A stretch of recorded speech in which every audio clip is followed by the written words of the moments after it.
Chapter 9. With heavy hearts, Wiglaf and Angus walked to Dr. Pluck's class. They didn't care if they were late and had to sit up front in the speed zone. The boys didn't care about much of anything now that Worm was gone. Angus had lost his appetite. Wiglaf daydreamed during classes. Once he thought he saw Worm winging through the sky, but it was only a crow. St. Global's Day had come and gone, but still the inspectors had not arrived. At last, Mordred realized that there was nothing left to scrub or shine, so classes started up again. Wiglaf and Angus reached Dr. Pluck's classroom and sat down in the front row. Wiglaf took his notebook from his tunic pocket. Then he saw that it wasn't his notebook at all. It was 97 Ways to Train Your Dragon. Worm! He wondered how the peopling was doing in the wild. Pupils, Dr. Pluck rapped his pointer. Who knows the proper way to protect the people from a pack of dragons? Wiglaf held up 97 Ways to Train Your Dragon to protect himself from the spray. Just then, the classroom door opened.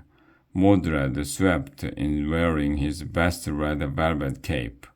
Continue, Dr. Pluck. The headmaster said, These gentlemen only want to see the high-quality education that goes on each and every day here at Dragon Slayers Academy. The inspectors, Angus whispered. A tall inspector, a short inspector, and a plump inspector followed Mordred into the classroom. They wore black robes. They carried parchment books. They peered at the students and scribbled in their books. They peered and scribbled in Sir Mort's stalking class, and again in Coach Plunget's slang class. Wiglaf thought the inspectors did not look pleased. Finally, lunchtime rolled around. Wiglaf, Angus, and Erica sat together. Are you not hungry, Angus? Said Erica. Not really, said Angus. I miss you know who. Worm is with his sisters, Wiglaf said. He's happy. But I'm not, said Angus. At last I find the pet who liked me, and now he's gone. Before lunch was over, Mordred stood up. All right, lads, off with you. It's the free time. Free time? Wiglaf and Angus exchanged glances. What was Mordred talking about? There was never any free time. Our pupils love free time, Mordred told the inspectors. That's when they do, well, you know, those are free time things. Angus lowered his eyes while Wiglaf pulled 97 Ways to Train Your Dragon from his pocket. We have no more need of this, he said sadly. We can return it to the library during free time. Angus and Erica nodded, and after lunch, the three of them headed for the South Tower. Slowly, they climbed the steps. Wiglaf opened the library door. Brother Dave, he called, I have come to return. He stopped dead in his tracks as a large something sprang at him, bubbling. Mommy! Mommy! Worm? Wiglaf blinked. Worm! Angus shouted. He threw his arms around the dragon's middle. How did he get here? Cried Erica. He flew in through an open window some time ago, said Brother Dave. As thou knowest, Daisy comes up here daily. She hads to tell me of yon peopling, and how Wiglaf and Angus had tamed and trained him well. Wiglaf smiled. Good old Daisy. Footsteps sounded on the stairs. Students with free time coming to the library. Wouldn't Brother Dave be thrilled? 'Tis good I hadst opened your window, Brother Dave was saying.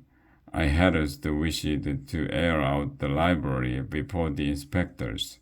Inspectors! Cried Wiglaf. I hear them. The last stop on our tour is the library, Mordred was saying as he led the inspectors up the last few stairs. Library, the tall inspector corrected him. Of course, said Mordred. We have lots of those things that are kept in libraries. Books, said the plump inspector. They are called books. Erica tried to shove Worm toward the window. Fly, bye-bye, go on, Scott. But Worm thought Erica was playing a game. He started bouncing around the library. Angus, do something, said Wiglaf. Angus stepped forward. Worm, he commanded, come. A second later, the library door opened. Yoo-hoo, Brother Dan, called Mordred. I have brought some important visitors to see the loom up here. Brother Dave stood behind his desk. Thou art welcome, sirs, he said, one and all. Wiglaf's heart pounded as the three inspectors trooped in. Mordred and the inspectors saw bright sunlight streaming in through big windows. They saw rows and rows of books. They saw one student lounging on a big stuffed unicorn pillow. Two others were lounging on a dragon pillow. At least it seemed to be a pillow. All three were reading books. The tall inspector smiled down at Wiglaf. So students come here to read in their free time.